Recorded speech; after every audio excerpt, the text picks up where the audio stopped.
Alright, ayan, good day mga kamukha. Welcome back again dito sa aking channel at meron tayo ditong isang ginto na lulutuin. Hindi ko alam kung sa itsura ng ganito is ginto siya. Pero kung mapapansin nyo dito dito sa gilid, mapapansin nyo kulay dilaw siya. Ayan. So ito ay dinala ng ating kaibigan kaninang umaga. So wala ako dito nung kaninang umaga, andun ako sa bundok, nangunguha ng puso ng saging. So ito ay iniwan sa aking kapatid. Sabi niya lulutuin ko raw kasi pang-limang beses na nila itong niluto. Ayan. So nung 5 beses na nilang niluto, ganito na yung itsura, palala ng palala. So ang nakikita ko dito ay meron siyang mga ibang metal na nahalo. Ayan. May mga copper siguro to, copper. Yan copper. Pero dito kung mapapansin nyo ay kulay dilaw siya dito. Yan. Dito yung makikita mo yung ginto. Pero mas nangingibabaw kasi yung hindi ginto. Ito nangingitim at saka parang copper. So ito ang gagawin natin dito ay i-melt natin. I-melt natin tapos paunti-unti nating dadakutin para maging maliliit na lang siya. At mas madali na lang nating ibabad sa nitric acid. Kasi pagka ganito natin ibabad sa nitric acid, matagal siya matunaw. Pero pag maliliit, yung parang butil lang ng bigas o kaya parang ayan, mga ganito lang siya kaliliit, ganyan, kaliliit, mabilis, madali lang siya mababad sa nitric acid. So yun ang ating gagawin. Ibabad natin to sa nitric acid. After natin mababad sa nitric acid, kung ano yung matitira doon, yun yung ating lulutuin. Pero before natin ibabad sa nitric acid, subukan muna nating timbangin to kung ilang grams para alam natin kung ilang grams yung nabawas pagkatapos nating maluto. Alright.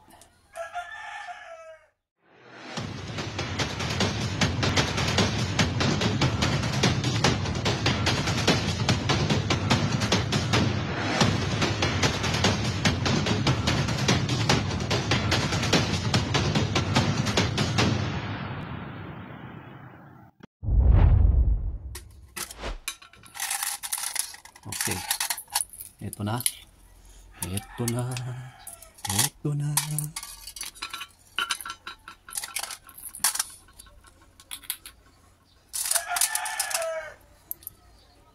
5.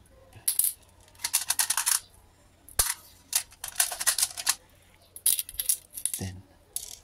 Natin. Ayan. 10.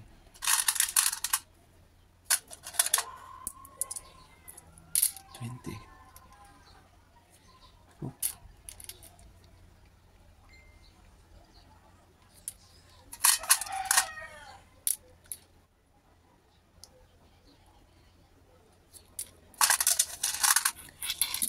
Okay. Ayun, so pantay na siya.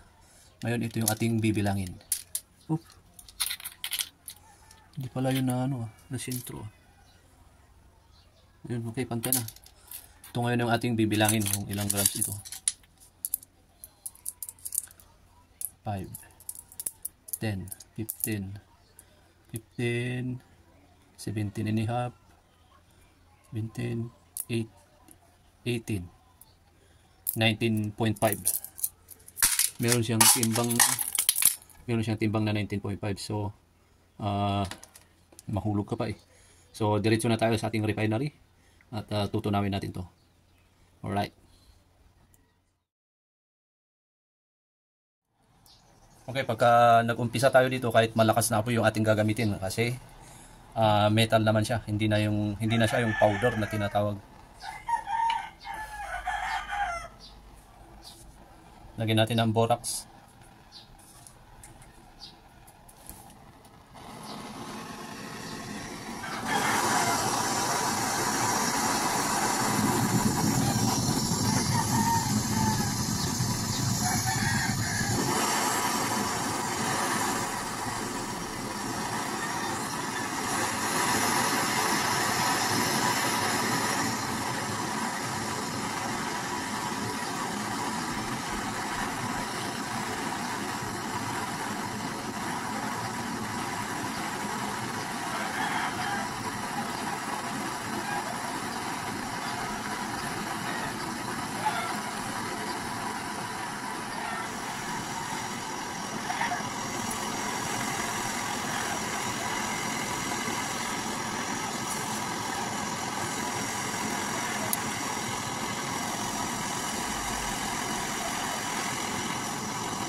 Nice. Nakita.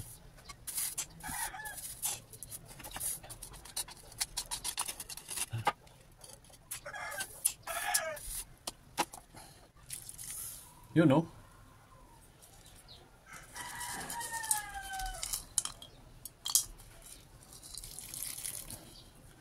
Ayan na. Lumit na.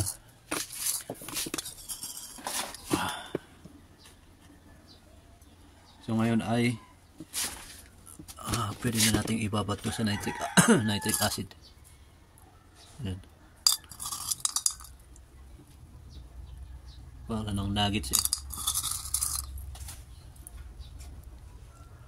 Okay.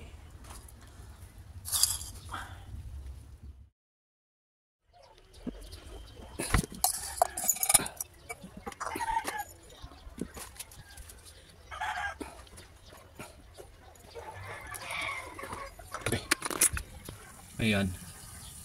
So ibig sabihin maraming copper na nahalo, copper o kaya bakal yung mga nahalo dyan, kaya ganyan. Ang bilis ng reaksyon ng nitric acid. Ngayon, pag mawala yung kulo na yan, mawala yung pulang usok, saka na natin pwedeng lutuin kung ano man yung matitira dyan. Yun yung ating lulutuin. Ayan, so siguro babalik tayo mamaya after tumigil yung kulo na yan. Ayan, so ayan, wala akong face mask. Grabe. Ayan, balik tayo mamaya. Siguro mga 30 minutes, pwede na siguro yan.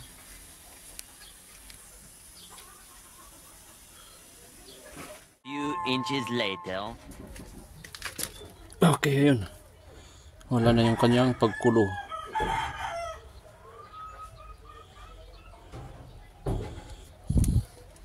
Magasan natin doon.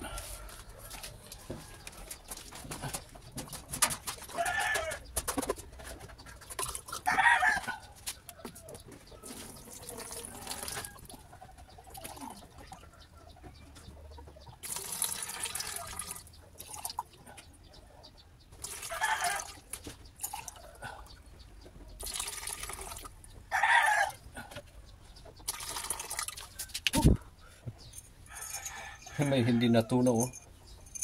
May hindi nalusaw oh.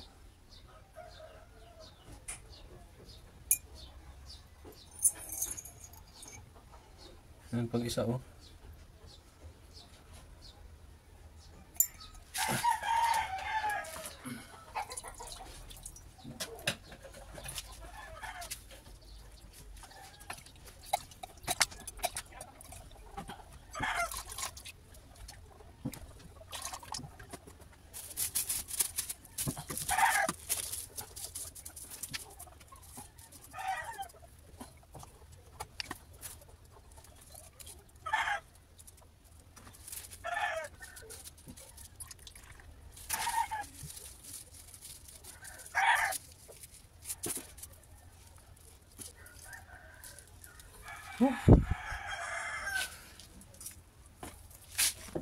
Ayan. Okay, ngayon ay gagamit tayo ng bagong lutuan kasi para hindi niya aapektuhan yung ating lulutuin kasi pag dito tayo ulit magluluto, ayan, pangit siya. Baka maapektuhan yung ating lulutuin kaya mas maganda gumamit tayo ng bagong lutuan. Ayan. Naubos na kasi yung ganito ko eh. Ayan, nabenta lahat yung ganito ko.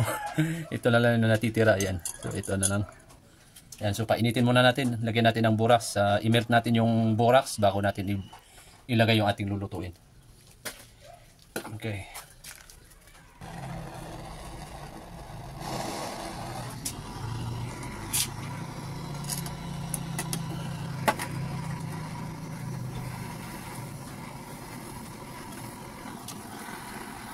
Ayan, tunawin muna natin yung borax para mas mabilis yung pagluluto natin. At uminit yung ating lutuan.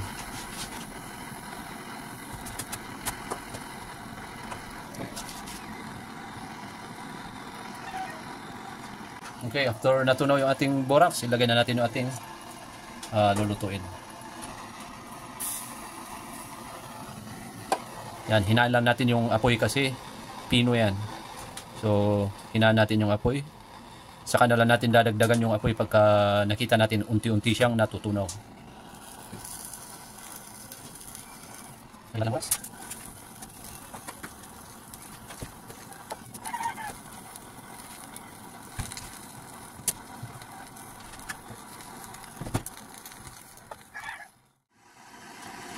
Okay, ayan, at unti-unti ko na yung dinagdagan yung apoy natin kasi unti-unti na siyang natutunaw.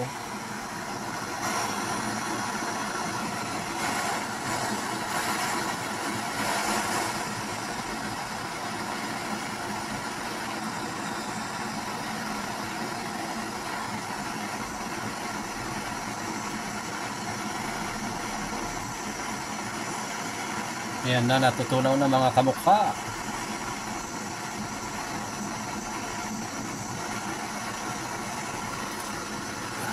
Okay. Pwede na yan, pwede na yan.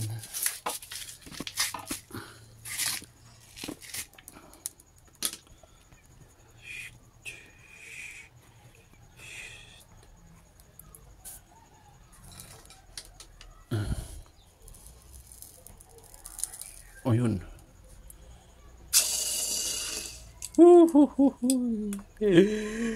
Sa wakas, naluto pa rin.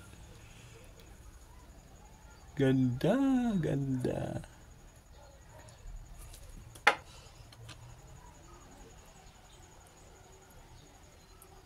Malabo yung camera ko eh. Ay, salamat. Ang laki ng butas sa gitna, oh.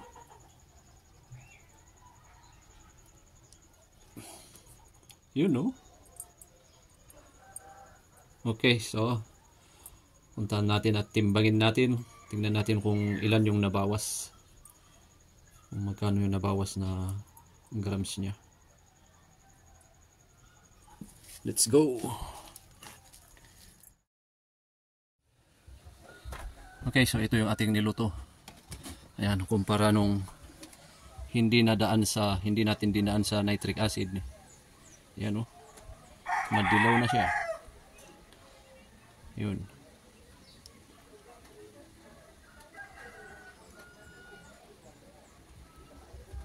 Ang ganda na ng itsura. Ngayon, timbangin natin. Ang timbang natin nung hindi pa natin niluto ay 19.5. So malaki yung ano. Malaki yung parang malaki yung nabawas. So tingnan natin.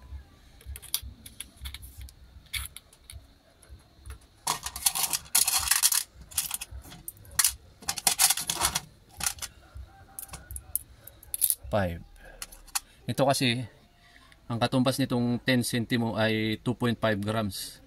Ayan, so may nilagay na natin dalawa, ibig sabihin may 5 grams. Lagyan pa natin ng dalawa, 10 grams. Subukan natin to. Sus, naku po, naku po, mabigat sa bato. Yun. Bawasan natin yung ito. Bali ano na yan, 7.5 grams. Ayun, medyo mabigat na sa ginto. Lagyan natin ng ito, katumbas nito ay itong lapu-lapu. Half grams, 500 milligrams. Ayan, lagay natin doon.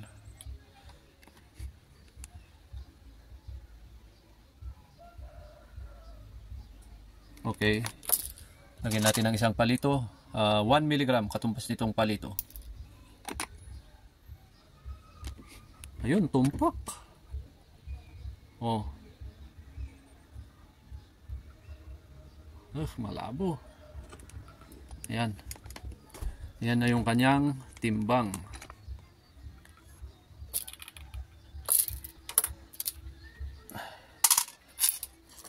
Ilang grams? 5, 7, 8.1. 8.1 grams. Ayan, i-minus natin kung ilang grams yung nabawas kanina. Ayan, so 19, ang timbang niya kanina nung hindi pa natin prinasis yung ginto, 19 Yan. So, i-minus natin yung timbang niya ngayon. Timbang nito ngayon. 8.1. Yun. Ang laki nang nabawas, oh. Nabawas na equals. Ano ba yan? 19.5 minus 8.1. Yun, nabawas na 11.4 grams. 11.4 grams yung kanyang nabawas. Ang laki. Ngayon, tingnan natin kung ilan yung bayad nito. Magkano? 8, sabihin na natin 8 grams. 8 times 2, 850. Oh, laki. 22. Sana all. Kahit sabihin natin 2, 8. 22 pa rin. 3K. 24. Ito labor lang yung atin dito. Bahala na siya kung may ibibigay siyang tip, balato. Ayan. Labor lang yung atin dito. Ayan, malaki naman kaya sigurado yung ano natin dito, tip natin. Baka naman.